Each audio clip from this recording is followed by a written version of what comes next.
That's fine. Also sent off a letter to Adam Parsons. And I carbon copied Brian and Susan both, about, trying to, and I think that's what Mike's here about, trying to get an ordinance involved that we have to put the arm behind the landlord's back and force them to provide clean drinking water and sewer. This is the 21st century in my email, and I said the Romans figured this out in 600 BC. I would think by now we ought to be able to have clean drinking water and sewer. And I think that's important for landlords to provide that. So Adam says he's working on it, and we'll get into it a little deeper with Mike here later. The only other thing I have is Jacob. This was brought up a couple of meetings ago at the complex. You weren't there. I recall you doing something with the heater controls a while back. I don't think I did anything at all. I mean, okay, I could almost all but guarantee I've been in that boiler room like once, so. No, in regards to calling someone and asking them to change them from pneumatic to, I thought you were one, you come to me and said, hey, this company can do something. Oh, wow, I think Midwest was here. Just he came in to tell me what they did that day. And they were like, hey, by the way, I changed a belt on the compressor. Oh, and by the way, you should do, and then he just like word vomited Okay. like all the stuff that we should do. Right. I'll go ahead and take it from there then. Okay. I thought you had more information. No, than it's what strictly a conversation. I'm on it. Okay, that's all I had. I didn't have anything last week, no meetings on. I attended Mr. Grassley's visit, down. Politics, Fun? yeah, Yeah, exciting. Yeah. How long did it last? an hour. So, oh, it was pretty good information, but it was Political. pretty much packed away planned. So, Yeah. And, that's it for me. I did want to ask you, are we doing anything with the generator out there at the complex? Every time I work on it, it seems like it gets worse. We're down to a starter now. So are we the point where we need to look at replacement instead of, I would highly recommend it, yes. okay, However, we have a couple other action items on the list here. Looks like we're gonna dip into our lost funds a little bit to get some of the things done. Kenny was working on, some kind of a grant, but, there was a hiccup. It had to be. So you have to turn that out there into more of a shelter Right. for the community We during need an a event. space. You think you'd have to have, emergency. yeah, beds and So security and, let me talk to Southeast Iowa Regional Okay. Planning down there and see if they got something. Even if I get it to go, the starter has to come off for rebuild because you can't buy those starters anymore. Even if I get it to run, that is a temporary solution. So we really need to focus on a new one. if you want me to take that and run with it, I can. Okay, I mean, I know where it runs and where it should run. If you want me to try to get you a couple quotes, I Yeah. can do that'd that. be great. Sean, Yeah, great.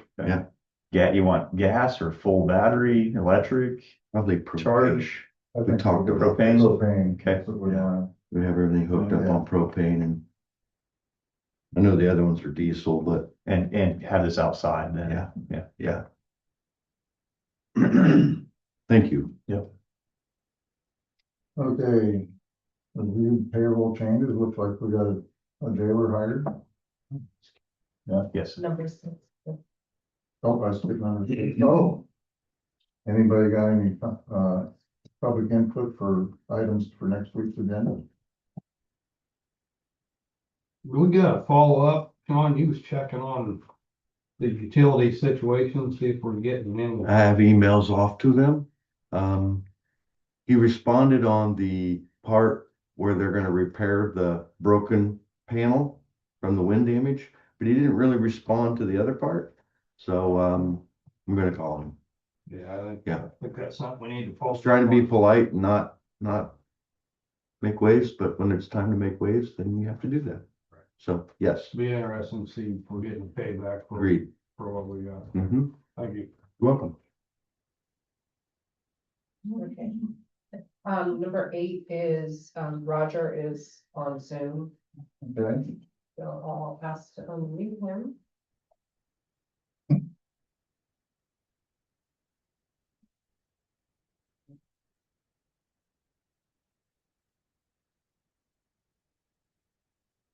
Jeff and Roger, are you for Kathy? I am here. I think Roger's there. He probably needs to unmute. I know he was having some internet issues yesterday. He was there, but he may be in and out. But I'm here. Oh, Good morning. Morning. Morning. trying to get a Roger to unmute.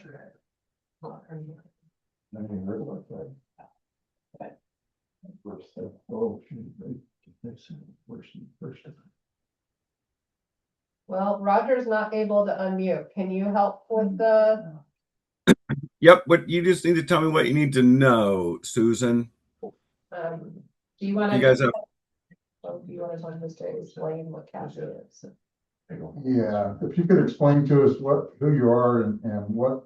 Okay. Exactly this report is for. So we do an essential service cost allocation plan. We work for 92 counties in the state. What that cost plan is it allocates indirect costs across all your departments, helps you recover money for that local Department of Health and Human Services office. That office is what we refer to as employed by the state but supported by the county. You have an office there, whether it's a full-time or not. And honestly, Roger worked on the plan, and I'm not 100% familiar with Louisa County as far as the specifics. But in essence, what we do is we allocate costs like your auditor costs, your insurance costs, your general services costs, building operational costs, all those costs across all the departments. We're specifically looking at that local HHS office. Quarterly, they submit an LAE report, local administrative expense report, with the direct expenses that Susan's office, I should say, passes to them out of, it's probably Department 25. That is like probably, oh, there's Roger. And I'm back. I'm sorry. It just suddenly disconnected on me and it took me a while to get back in. So in essence, you receive a reimbursement back from the state for the expenditures that are allocated to that social services department. Specifically, one of the bigger ones would be the county attorney's office, and it's their support for anything in what we refer to as China, children in need of assistance. That's basically cases that are parental terminations, adoptions, anything that deals with children that's not juvenile delinquency, that county attorney supports that local HHS office for. The indirect cost amount gets put on that LAE report along with those direct costs, and then you get a reimbursement quarterly back from the State Department. Roger, you probably have more information on what those amounts are sitting in front of you, since I did not have that Wright County pulled up this morning. Well, I just said that the majority of it comes from the attorney's office, but the total recoveries for social services we've identified as just over $40,000. And then you typically get somewhere in the neighborhood of 33% of that back as the federal share of that money.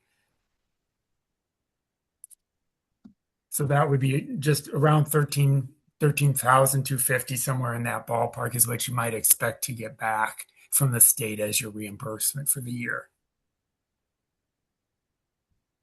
Let me get this straight. We're hiring a company to basically go get money that's already due to us, but the government is doing their stuff correctly. Well, the reason you engage us is because you have to have a cost plan in accordance with 2 CFR Part 200 federal regulations. In order for you to get that recovery, you have to have that cost plan in accordance with all those regulations, and that's what we are experts on. I know it sounds weird, but unfortunately, it is the way that the state has everything set up. I mean, that's the way it is. I mean, y'all could do it, but you would have to hire somebody probably that would be an expert in that and other things. I cut my teeth in the state auditor's office. I was drilled into me by Dick Johnson 35 years ago that when what we're dealing with are public expenditures, public monies that you and I and everybody else in the state pays in, also in your county, property taxes, all that stuff, and for public purposes for expenditures. And I live and die by that. I feel like if it's not a necessary expenditure, I'm going to not tell you to do it. So Yeah, I'm not blaming you and Yeah. not saying that's not a good thing. It's just a prime example of how our government creates more government. yeah, tape that's as red as your sweatshirt there, sir. Yeah. So what's the cost to have them do this? It is, 4,500. Yeah, 44.50 currently. 44.50 is what our Yeah. fee is. And we're in the last year of a 3-year contract. We are going to be issuing contracts here probably in the next couple of months. The contract we're currently working on is fiscal year 23, 24, 25. It always looks like we're a year and like 2 years behind, but one fiscal year is used to claim 2 years down the road. So Roger just completed FY25. That will be used to claim recoveries during 27.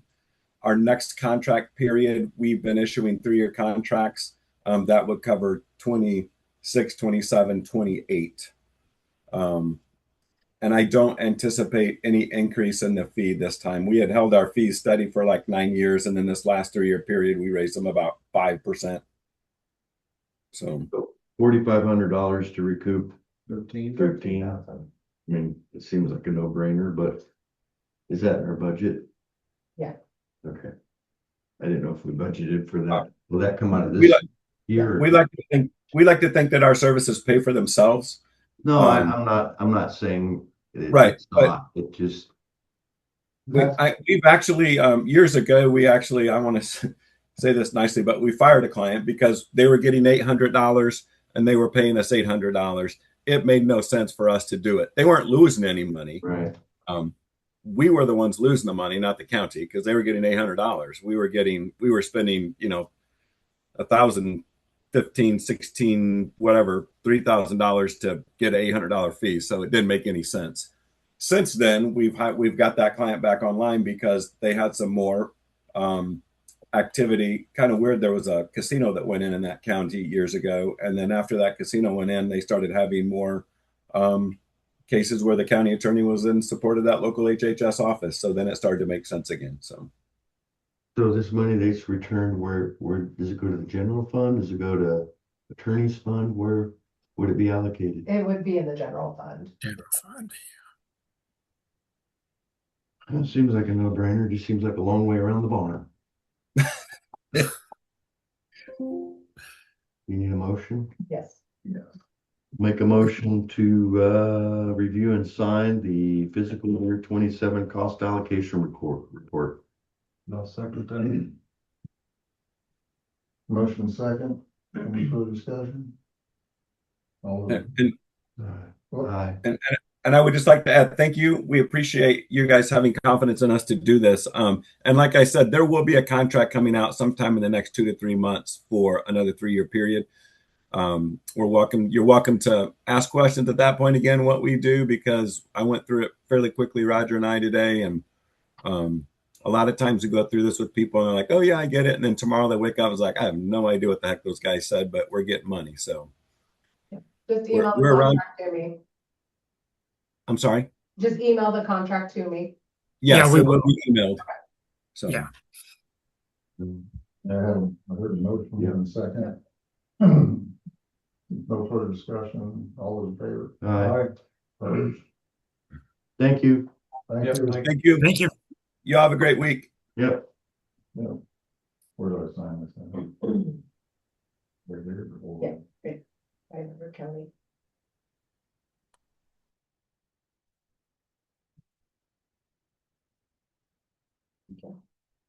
Okay. In case any of you wanna read what they did. It seemed like there could be a lot easier way to do that. I It just seemed emailed like it. there should be. Okay. A discussion. Jacob. That's right, 8.5. Take my 8.5, I appreciate it.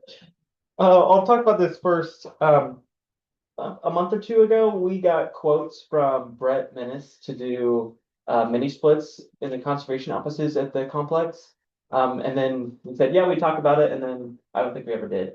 I can't remember if it was for 4 or 5. I think Susan and somebody was included in that discussion, and he just texted me the other day asking for an update. So is that something that we're still gonna do this year, or We just put in the wondering? budget, right? Or did we? No. It was gonna be stuff that came out of Lost. So, and then you said you kind of put that down the bottom when you made your list, because that was the meeting Jacob was gone. Well, there's well, I don't teach you this. You scheduled the appointment and then you forgot. I do, he never misses. Trust me. I'm just teasing. no, it's okay. And the main benefit for you guys is that we'd be able to turn the boilers on and off sooner and later. So, I mean, those warm days, I'm sorry, the cold days in the fall, we'd be able to mini split warm and we wouldn't have to turn on the boilers so fast. And that'd help keep us, further and then turn them off earlier in the spring, because the cold days that come, we'll just bump up the heat for a little day and turn it back off. So there'd be money savings down the road just in that, but for the most part, it's okay. Like I worry about the boilers for the cooks, because it's really hot in there. We'll talk to, we got a couple other items on the complex, so Understandable. No, we'll have some discussion. that generator comes first. I respect. After you leave. I'll let you know. I'm just. Okay, well, do you want me to tell them then that it's gonna be a 2027 project? Most likely. Yeah. Okay, Which could theoretically be July. that's true. Yeah. Okay, I'll wait around and just I'll tell them we talked about it, but we'll move it All right. later. Okay, back to my update. So I wrote down my notes here. We are in full swing in the conservation world. Spring has sprung. We have our first 6-month seasonal started on Monday, so he's already starting to mow. Prescribed fire is going crazy. In case anyone was listening to the scanners, Wilson Prairie did experience a wildfire. It wasn't prescribed fire gone wrong. It was a true wildfire. We don't know what started it. I think it's still under investigation. It was in the southwest corner, so kind of took off through the middle of the prairie. So today we're going to use our east winds and finish the rest of it off. And yeah, get going. Field trips are starting to ramp up, so we're going to get a lot more kids at our areas, get them out and about doing stuff. We went to a Go Outdoors Iowa Day at the Capitol. They brought all the agencies in the conservation world into that main hall, and we had a meeting, I guess you could call it. And so as the legislators came out, we could talk to them about funding the trust that was voted on a while ago. I'll come and do a whole speech on that sometime. I don't want to take up too much time today. Something else that was talked about at the meeting last night was that the Conservation Board has gotten their policies and their bylaws kind of straightened out. Everything's, in my opinion, clean. Something that was said was that they thought they wanted term limits. It's a little bit of a gray area because technically you guys are the ones who appoint, and so should the Conservation Board be able to self-govern into the fact that you can't reappoint someone even if you wanted to, because it's your job to appoint, but governed by the bylaws. See, there's a weird gray area there. Some county conservation boards do have term limits, some don't. There's pros and cons to everything. Legally, I think it's 50-50. I don't know if there's a yay or nay. The Conservation Board did vote to approve a bylaw in a section in their bylaws to install term limits, 2 consecutive limits. Conservation Board is a 5-year appointment, so you could serve 10 years, take a 1-year break, serve another 10 if you wanted to. The idea was just to get new blood, get new brains, new thought processes. I don't think it's necessarily an action item on your guys' part, but at least heads up that did affect, or that did go into effect, and so that kind of may affect the decisions, up to 10 years from now, if somebody wants to reappoint for their third term, how that might look. But anyway, that's kind of the gist of it. Is there any questions about the bylaws or how that might look? Will that affect the supervisor that's on the board too? I don't believe so. If that's important. So when you're writing those, We treat the supervisor that's on our board as a board member. and if you don't. For the consecutives. Yeah, so I But guess, it's 10 years, so. so if Sean were on our board for the third term yet, he would have to, I would hope, to accommodate those bylaws, give it to somebody else for a year, and then if that I would case. think that that would be still a logical thing Yeah. to do. Okay. I Just mean, making sure you guys understand. boards tend to stagnate a little bit, in my opinion, when people have been on too long. 10 years is a long time. Mm. It's nice to get some fresh blood in there and some different thoughts. You don't want to take away all the past history, because there, a lot of times those questions come back up when you get new members. Well, why don't we do this? Well, we tried that 10 years ago, and but I don't think it's a bad thing. No, this is a professional courtesy that, Yeah. that kind of happens, so. Uh, But I think it's a good idea. Any provisions in there if the vacant, if the seat stays open, they can run without a vacating time? So what happens if you have nobody that runs? If, as it's written, the person, if there's a vacant seat, somebody can be appointed by this board, and then they'll fill the unexpired term. So if somebody's not there for a year and they get appointed, they'll serve the rest of that term, so they'll have 4 more years. My question was more directed at if nobody was willing to fill a vacancy. Is you Oh, got could that- provisions in there for them to continue without taking a year? That's an interesting thought. It's not in there right now, but it's a good thought. So you got 5 board members on there, so theoretically each year one would be up. So you're not changing them all out at the same time.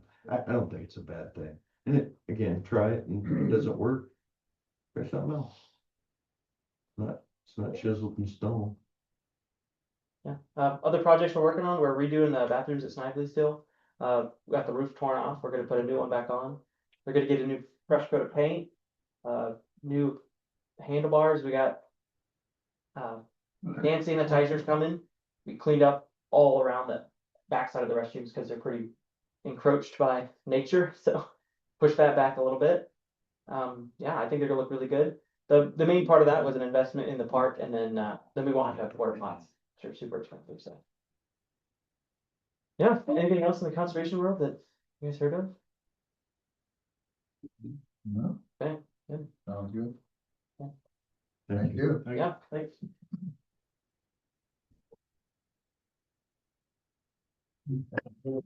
No. 8:25, I guess it's time for number 9. All right. All right, first of all, thank you guys for giving me a chance to come and talk to you this morning. I appreciate it. I want to talk about Woodland Trailer Court. It's something that is not new. It's not a new concern to anybody. And Sean alluded to some talks that may already be happening. And I appreciate that, but I'd like to give you guys just a little bit of context as to how that affects the school district. Because there is a direct connection between Woodland and the school district. As you all know, school funding is driven by heads of students. The more students you have, the more state funding you get. This past school year, and this tends to be fairly cyclical. We begin the year with a fairly full Woodlawn Trailer Court, large number of kids. You set your budget. Then the cold weather hits. Circumstances that we all understand happen, and these families have to relocate. Well, then you're stuck with your budget that is set, but the foundation you set that budget on is no longer there. And so what we find is that your budget tends to roller coaster a lot because the student numbers cycle. In addition, I don't want to make generalized statements, but many times those families come with kids who have some needs. And schools have to hire people who will meet those needs, and you sign year-long contracts, and then families relocate. You have all of these supports, but you don't have the people that you hired them to support. So it presents budgetary problems that I'm sure you understand.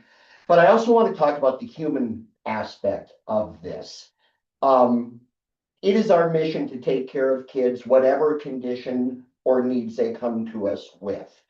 That means that many times when situations happen out at Woodlawn, we are taking food out to them.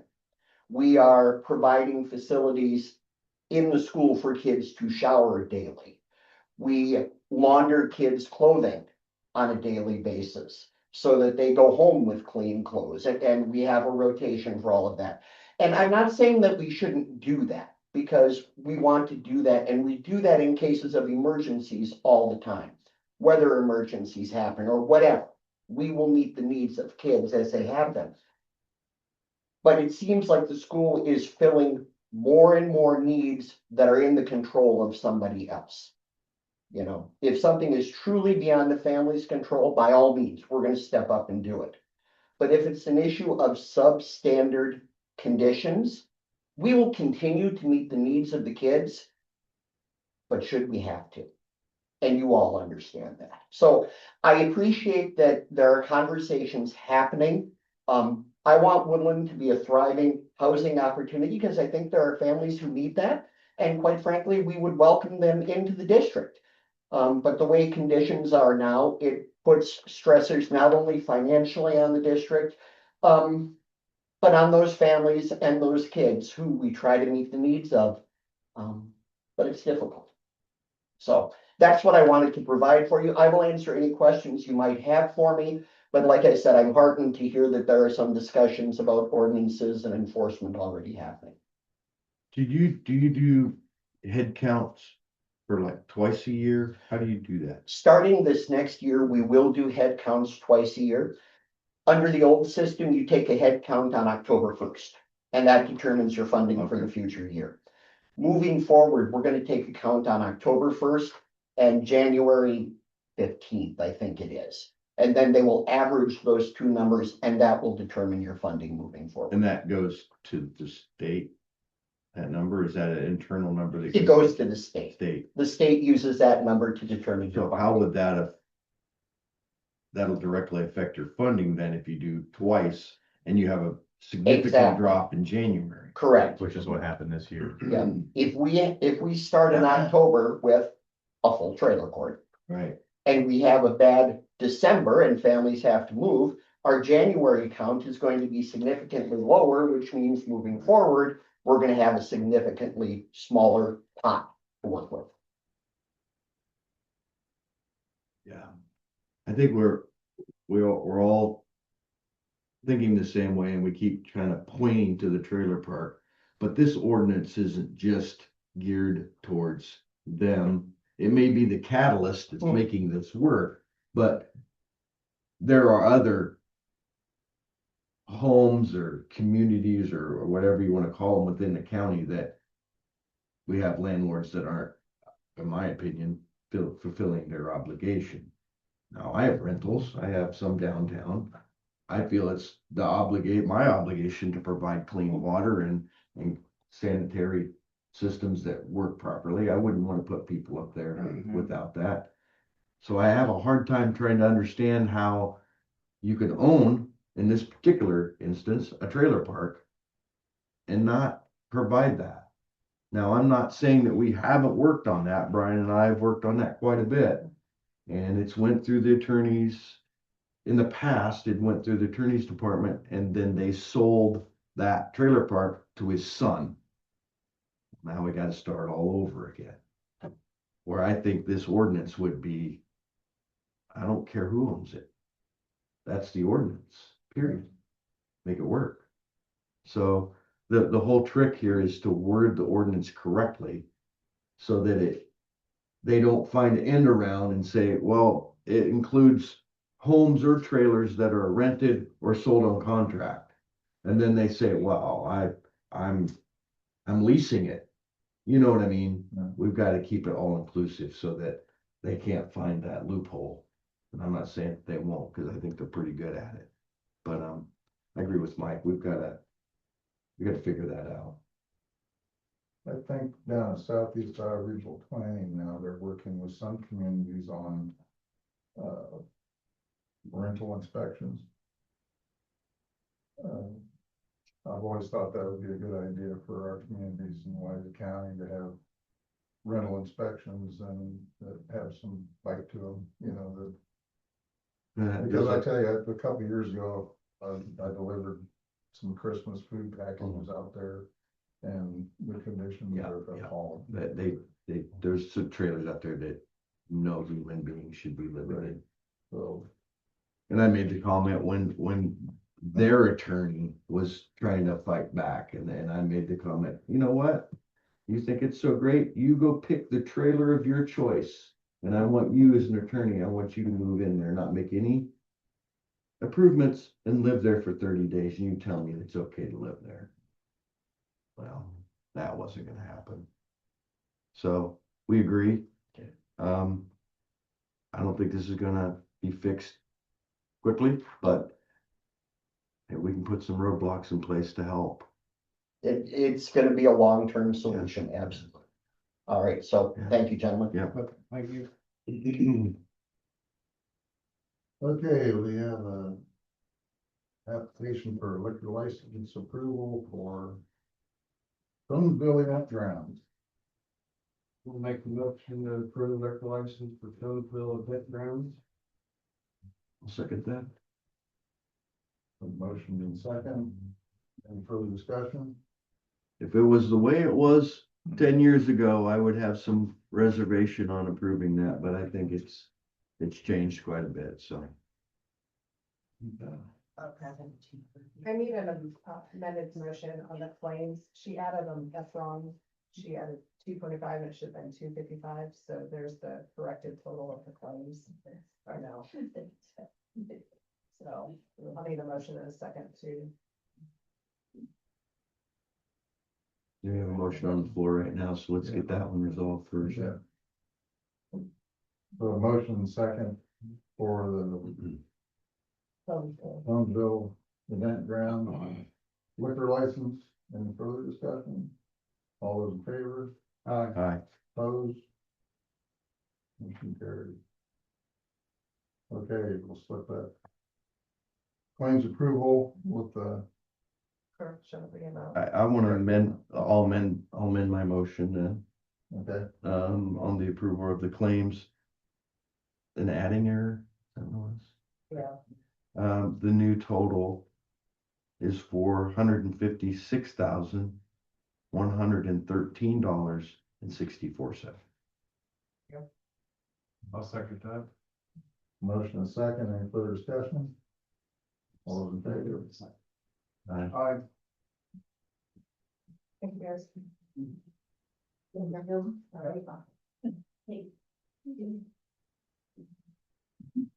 We just approved this, but I have to sign anything on this. No, that's just, thank you. Review quarterly reports from Eric, Recorder, and Auditor. I don't think we have to take any action on them. You guys looked them over? Yeah, would you send them down just so we can look at them again?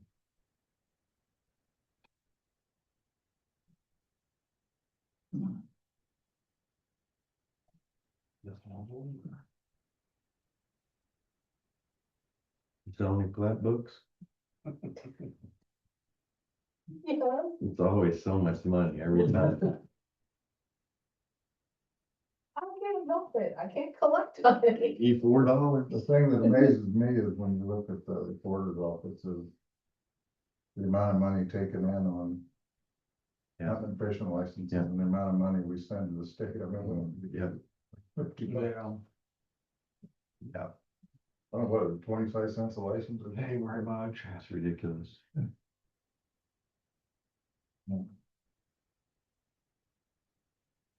Okay, are we ready to move on? Yep, go ahead. Okay, discussion possible action regarding the HVAC maintenance agreement with the complex, I believe it's with Minnesota.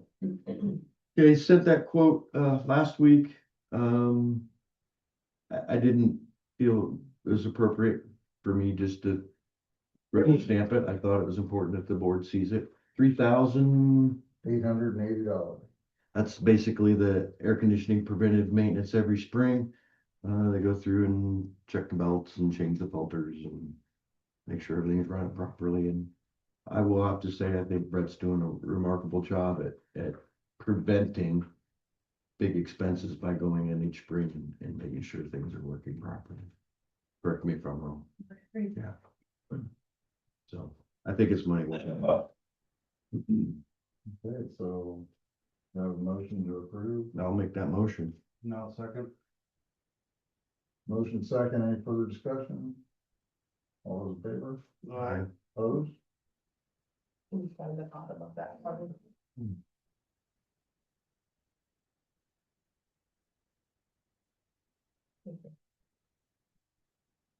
Next up is, this one I was bringing. New media in the water filter system. Yeah, this is a little bigger.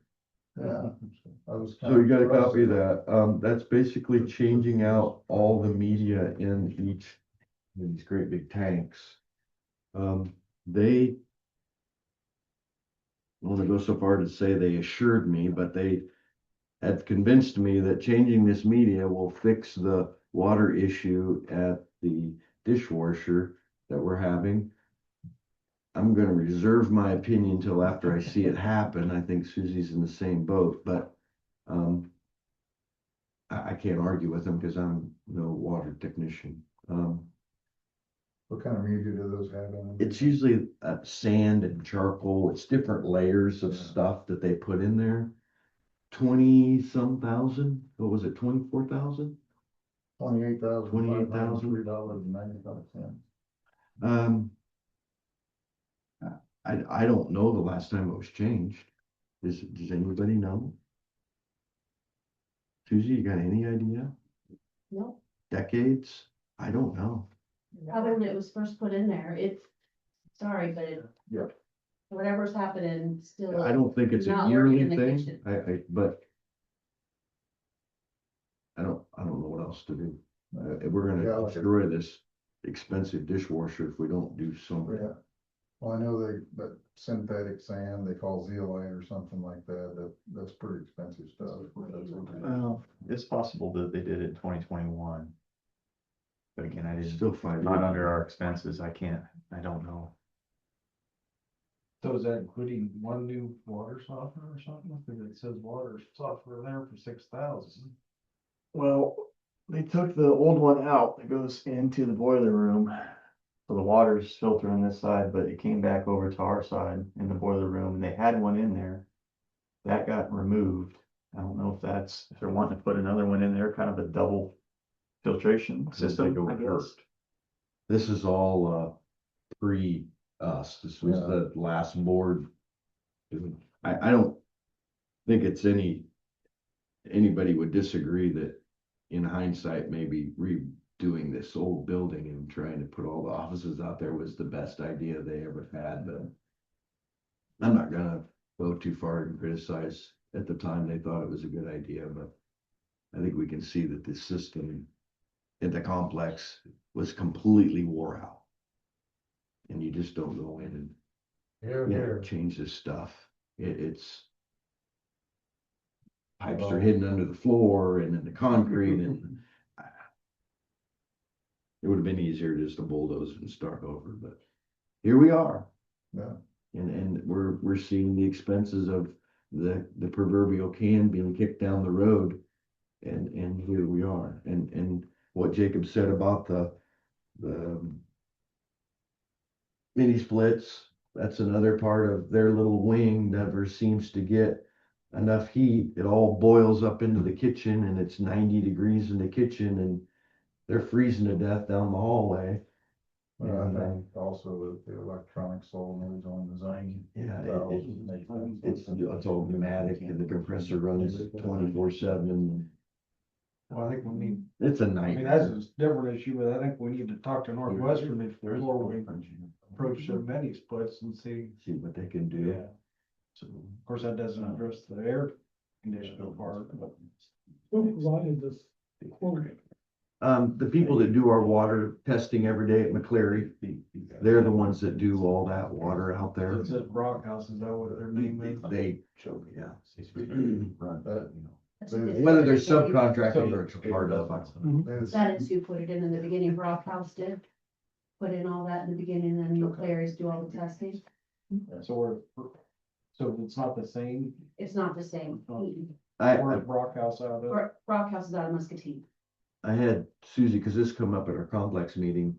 Are they showing up every day to check this water? Are they really doing that? And she's been watching them pretty close, and apparently they are. They're out there every day. Usually different times of the day, but they truly are there. I just never paid attention before. We had questions if they Right. were actually Mhm. doing it, but they are. I guess I don't want to spend the money, but I'm gonna make the motion to put new media and accept that quote so we can see if it truly does make a difference. I don't know that we have any choice, personally. This is not in the budget. This would have to come from lost funds. But that's what the lost funds are there for. That's how we started this whole thing, was to pay for the jail, so it only makes sense to use those funds in that manner. Will they give you an idea how long this meeting will last? Is some do 3 years, 5 years, It 10 would years? depend on how much water you're using, be my guess. Are those set on an automatic regeneration cycle or? It's a question I cannot answer. I would assume so. That's generally how it works, but I don't know that answer. I can ask. I don't know if there's some that. You know, I worked in a boiler room for years and our filters, we constantly had to back flush them. Clean them out and put them back online and stuff like that. I never really had. I don't think I'm seeing them do any of that, so they must be automatic. Okay. And the other thing we need to discuss down the road, and maybe it's this summer, is digging up that line and capping it. So we don't have another lake out there in the middle of winter. So there's some expenses coming in that complex, unfortunately. What's this cost versus a new system? Oh, we don't want to do a new system. We just spent some money on the tank, got the tank, it was leaking, and they came in last winter. Yeah. And got that tank redone, relined and welded. I would suspect it'd be in the 6 figures if we. That wasn't a water softener tank, that was the pressure. Pressure tank. Pressure tank. Yeah, Yeah, that was. There's 8 different, I think 8 cylinders. Right. the system itself isn't bad, it's just the media that needs to be. Like throwing salt in your water softener, we need more salt, for lack of a better word. I have a motion, did we get a second? I'll second. Motion second, any further discussion? All those in favor? Opposed? Okay. You gonna make that contact, Susan, you want me to? If you want to, because you have the original email, it Yeah. won't let me review All right. and sign. You want me to talk to Brett Menace too about the? Sure. Okay. I can do that. You need this copy back. Shoot, Yes, so- here.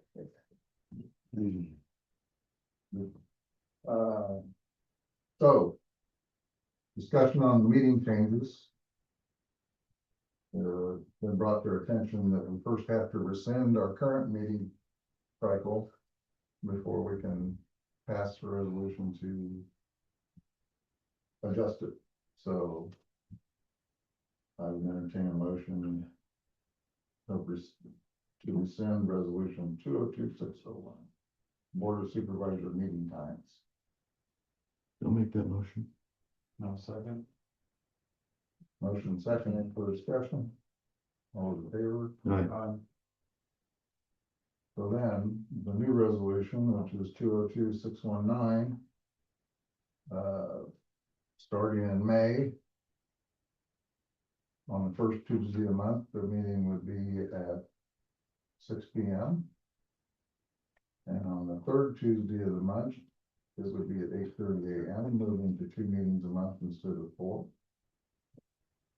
Understanding that there'll be times where we'll have to meet more often than that, but as far as regular schedule goes, that would be it.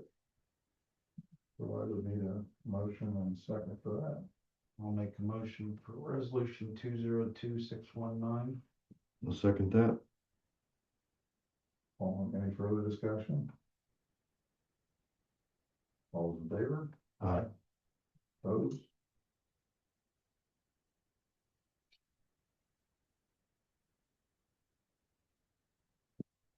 We all have signed this. Yeah, is there, Line through everybody. yeah, is, yes.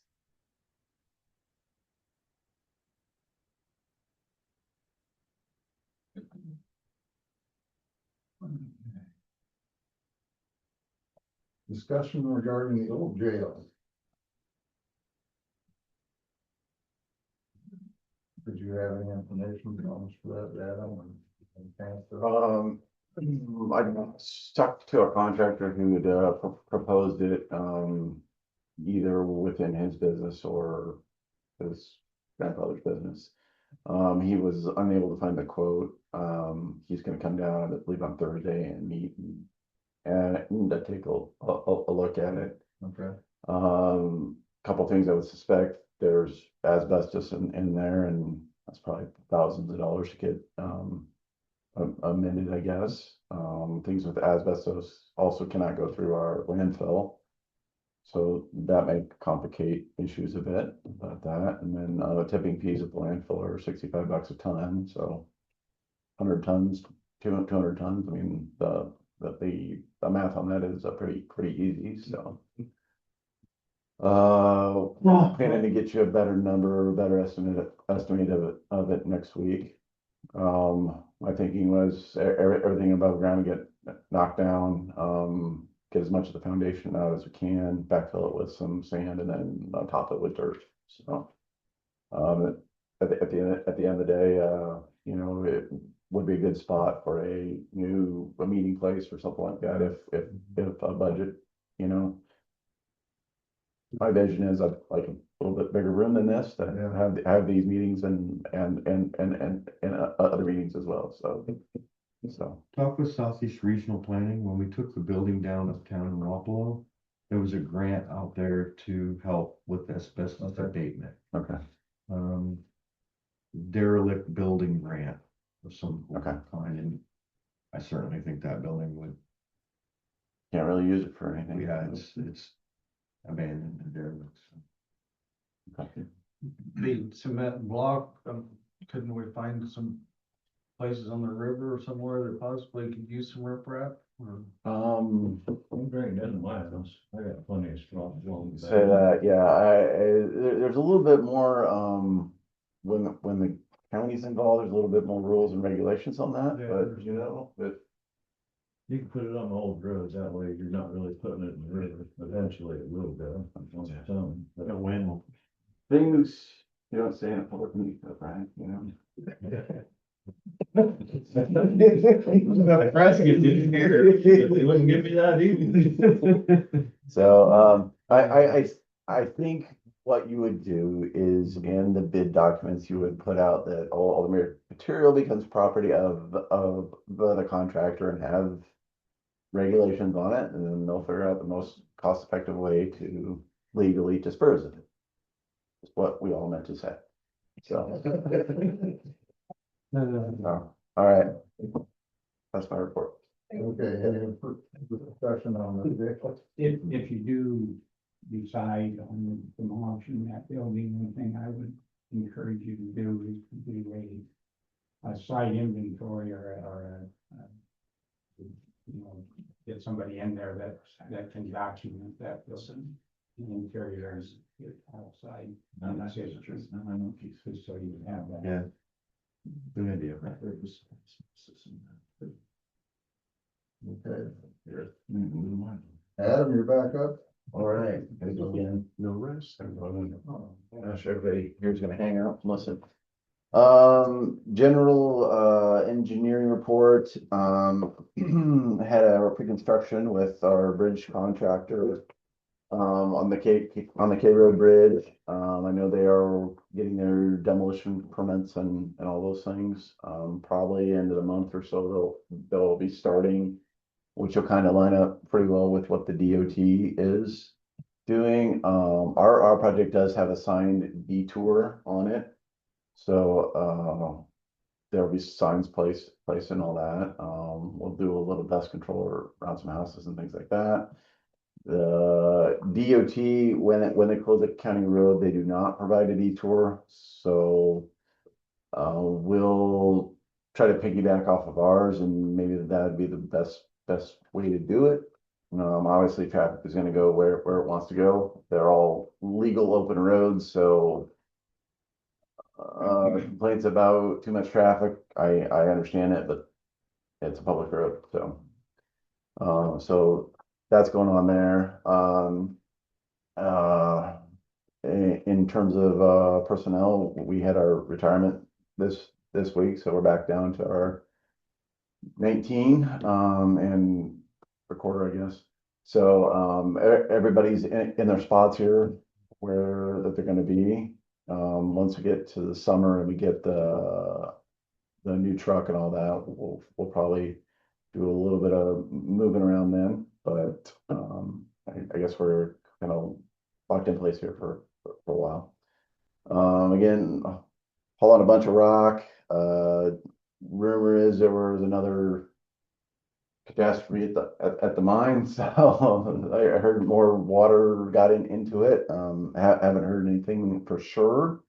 Again, that's going to limit our ability to get rock and will continue to drive up the cost. You know, we've had this increase of about $2 a ton at least on top of what I did last year. So we're probably $3 a ton more over the whole system than it was last year, and that's 70,000 times 3. So that isn't good at all. So we're working on getting rock from other quarries as well. So trying to mitigate that the best we can. Also meeting with some contractors on pavement patching and repair. You know, we always spend, I don't know, 150 to 200,000 a year, you know, doing concrete patching, joint sealing, asphalt repairs and things like that. It's a never ending job, but it's maintenance. You know, when you got 150 miles of pavement, we're going to get another 3 to 6 here more from the DOT. It's just a part of business. So other than that, just staying busy on some other things in the office and meetings and such things. So I think this was brought up last meeting or the meeting before last about some of our gravel roads, maybe talking about seal coating them. I would entertain to sit down with you or the rest of the supervisors and pick out a couple, 2 or 3 roads that seem to be our highly traveled gravel roads, and maybe making the investment in them to seal coat them to try to eliminate the use of some of the. I know it's a big expense, but if you look down the road of 10 or 20 years of lower maintenance on some of the more heavily used gravel roads, that maybe that wouldn't help.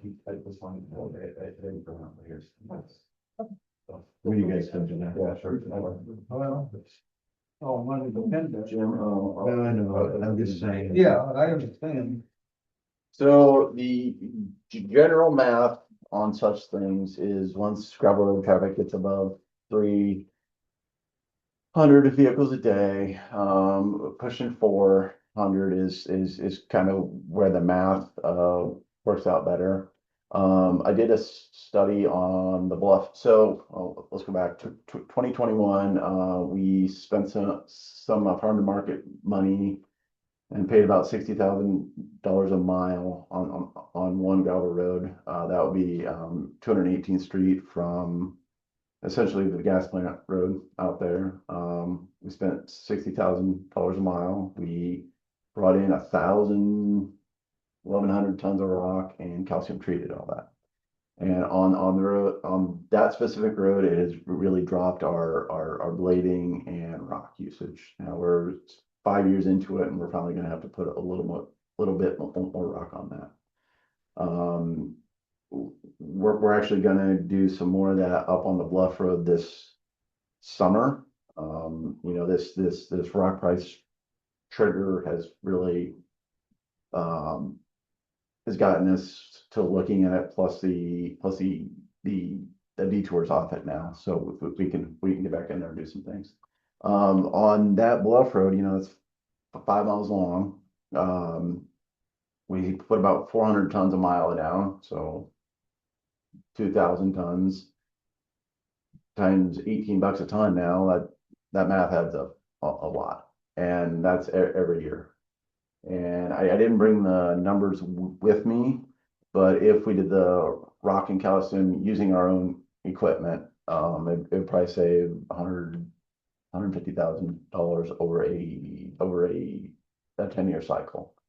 But that's also a road that gets a lot of traffic. It gets a lot of gas plant traffic, a lot of ag traffic, a lot of trucks and stuff like that. And that's your 300 vehicles per day per day road. So that's kind of a key, one that we're definitely gonna look at for this fall. So There's one other angle that I look at though, is if you pick out a road. I'll just pick one in particular, there's no particular reason. The river road that runs to Elric. If you decided, and that's 7 miles or so, that's a long road. Yep. But if you happen to do that, I also look at the fact that that's an improved road that makes all the properties down that road a bit more valuable because people would want to build homes on it, because Sure. now we're on a paved road, we're not on a gravel road. So now we're spurring new home growth. And of course, that drives property taxes, that brings people to schools. There's more to it than just saving rock. Yep. In my yeah, limited. My thinking is saving rock allows us to do the other thing, you know, the patching and Yeah, building right. bridges and things like that. So, Right. yep, Less manpower running a grader, we're doing something else. Yep, and you know, I mean, I can see a time where we have less motor grader districts out there and doing some things otherwise as well. So, Right. so yeah, I mean, I look forward to any conversations about those things that we can have. So, Okay. so. Great. Okay, nothing going on. I'm meeting with the DOT on Thursday, to talk about kind of some timing, issues out here on the DOT project. Like I said, the last couple weeks, they are talking to landowners. They are making real efforts to get going on the project here. I kind of had one version of my plan, and then I learned some information about timing and things like that.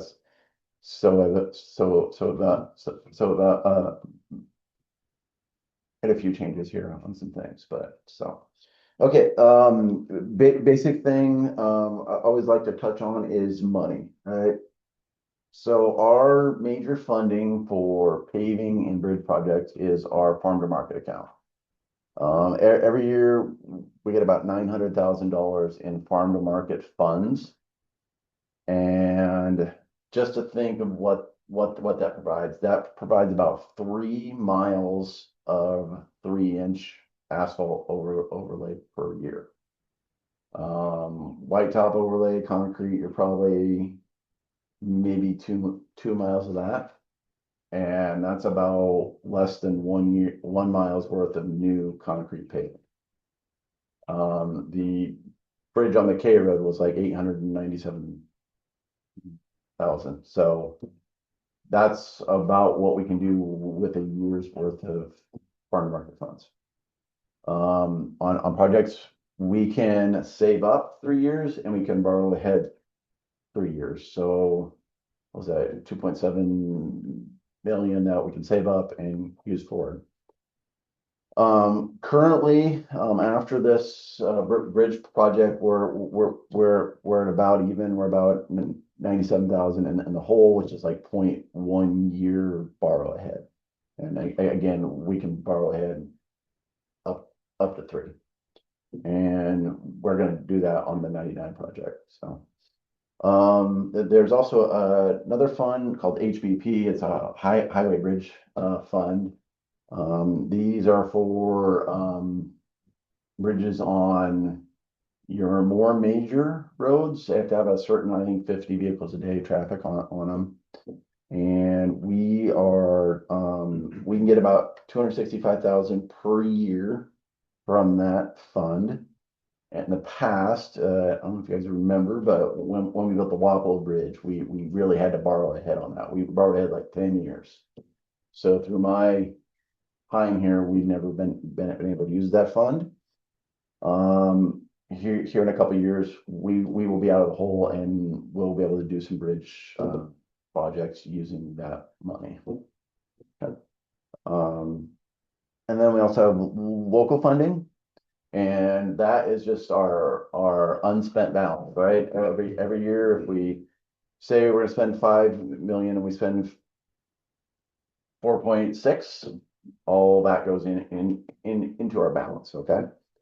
And that local money is what we use on smaller bridge projects, smaller paving jobs, you know, all the paving around the power plant. Those are all local roads. There's no outside money for those. The pavement in front of L&M School, that is local. The old stretches of Old 61 are all local. So that's what we typically use those local funds for. You guys have helped us out some here recently with lost funds for Oakville. That's a $220,000 project, and the board is going to help out with half of it. And that's all great because it stretches our ability to do projects. That local money also competes with rock and labor and equipment and grounds upkeep and all those things too. So we're a little stingier on those things. So we also use that local money as a match on grants too. So I'm going to apply for a city bridge fund to try to do the bridge inlets. So we'll match local funding with that if it happens. So other outside money, we have grants. The STBG project, or STBG fund is federal funding. We're going to use about 1.6 million of that for the 99 project. We get that every 4 years. Because it's federal money, the best way to spend that is like on a big long paving project that doesn't have a lot of environmental, it doesn't have bridges and all these other things. So we typically save that and use it for a big long project. And then there's other grants off and on, and we'll try for those as best we can. So, all right. Any questions about funding, I guess, before we move into actually what we're going to plan to do? Okay, let's touch base here on 2026 projects. We have 4 of them on the list. They're all either done or in the process of getting done. We had the 2 bridge repairs, one up on Union 115 up in the northwest, and Marshall 43, which is north of Virginia Grove.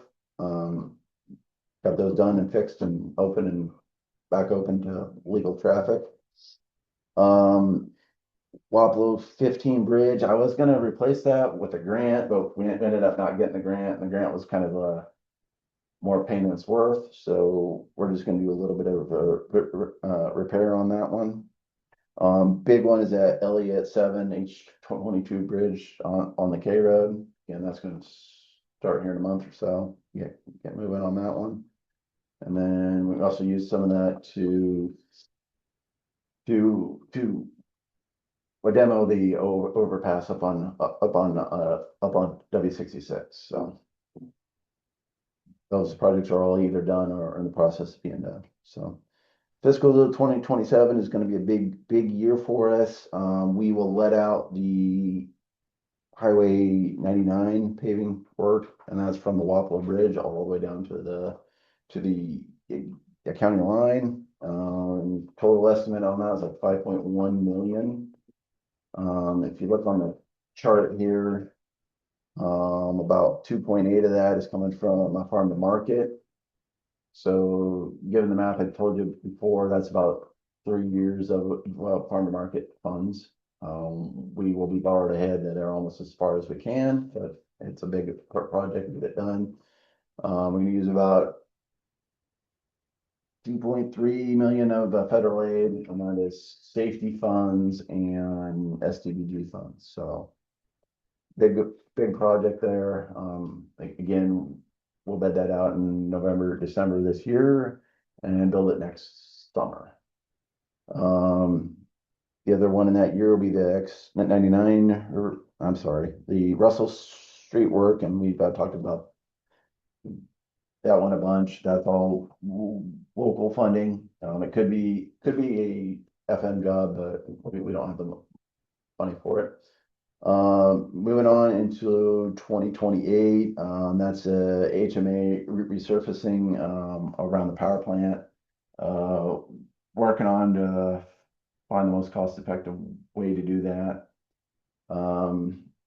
Odds are some of that Russell Street stuff will probably push into 2028 as well. So it's just a matter of when the contractor gets here and gets the work done. So moving on to fiscal 2029, where are we at on that? Sorry. No, Hunter didn't turn out very well. 5 Mile Lane. Yeah, it's green, but doesn't look very green.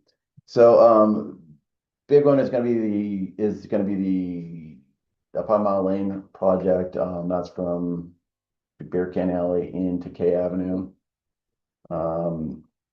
Push that back a little bit because I think there's going to be a window, or I'm hoping there's a window when we can chase DOT traffic off of that and going and get that one done.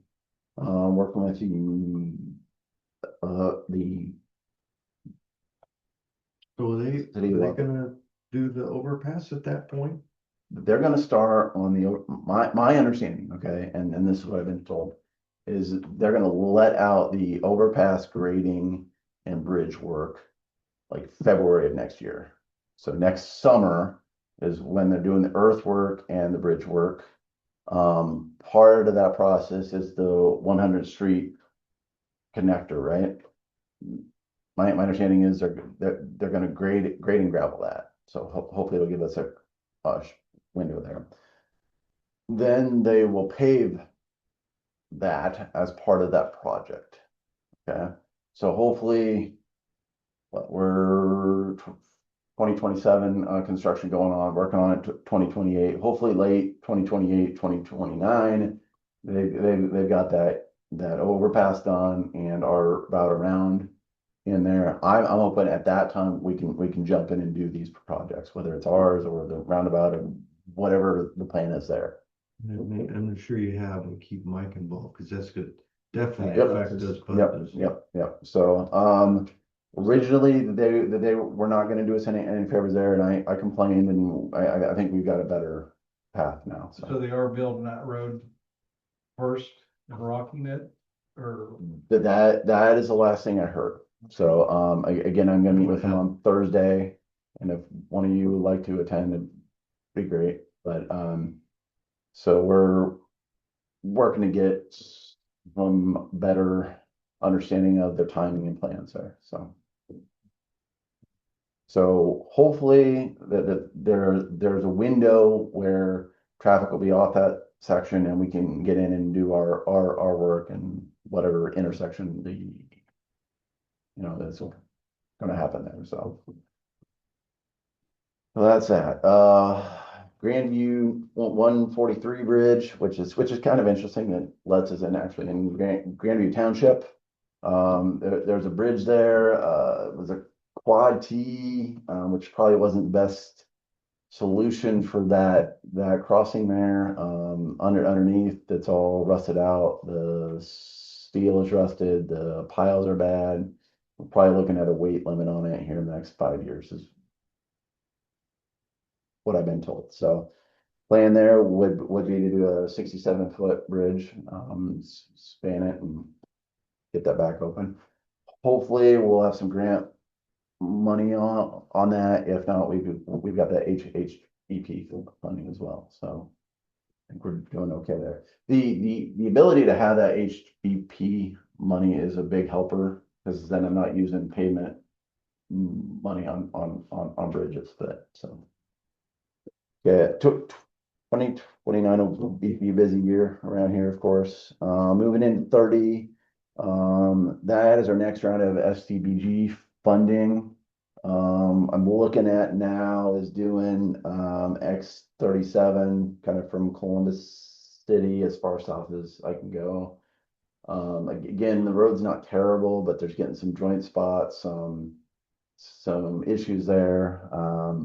I would love to be able to rip out the concrete and re-concrete it, but that's, you know, $1 million plus a mile, and we just can't afford that. Some So, bridge approaches got some pretty good bumps in them.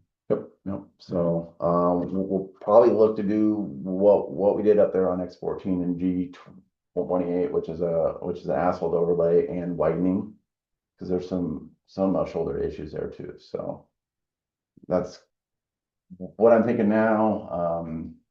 We got a couple years until we have to set aside.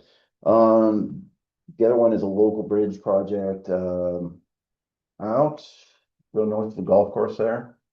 There's that bridge there. The piling is pretty bad on it, so that may be a repair thing, which will cost less, but so we're.